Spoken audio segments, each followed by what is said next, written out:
Hi, ఈరోజు మనం హిందూ వారసత్వ ప్రకారం భర్త ఆస్తి ఎవరికి వస్తుంది? నీకు వస్తుందా, నాకు వస్తుందా, ఎవరికి వస్తుంది, భార్యకు వస్తుందా, పిల్లలకు వస్తుందా, అది మొత్తం క్లియర్గా చెప్పుకుందాము.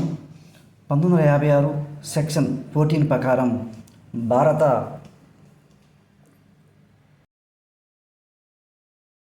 వారసత్వ చట్టం ప్రకారం ఎవరికైతే ఏదైతే చట్టంలో ఉందో అది మనం క్లియర్గా తెలుసుకుందాము.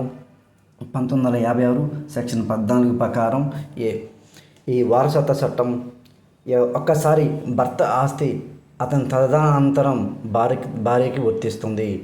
భార్య జీవిత అనంతరం ఎవరికి వర్తిస్తుంది?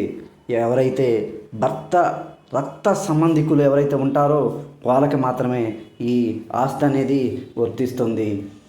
భార్య తరపున ఉన్నటువంటి రక్త సంబంధికులకు ఈ ఆస్తి అనేది వర్తించదు. ఇది మన భారత వారసత్వ చట్టం ప్రకారం మనకి అందిస్తున్న చట్టం. ఇది ఈ విధంగా ఉంటుంది. ఆ ఆస్తి అనేది అతను కొని ఉండొచ్చు, లేదా పూర్వీకుల నుండి పెద్దవాళ్ళ నుండి వచ్చి ఉండొచ్చు.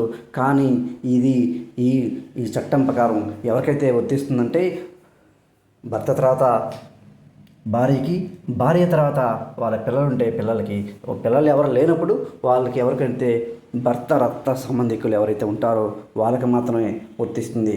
రిమైనింగ్ వాళ్ళకి ఎవరికి పోదు. భార్య తరపున వాళ్ళకి ఈ చట్టం ప్రకారం పోదు. కాబట్టి ఇంకా మీకేమన్నా సమస్యలున్నా, ఏమన్నా సలహాలు కావాలన్నా కామెంట్ చేయండి. నేను మీకు రిప్లై ఇస్తాను. మీకు తోడుగా ఉంటాను.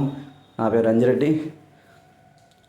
మీకు ఏమన్నా ఎలాంటి సలహాలు కావాలన్నా మీకు నేను అందుబాటులో ఉంటాను. మళ్ళీ కలుసుకుందాం.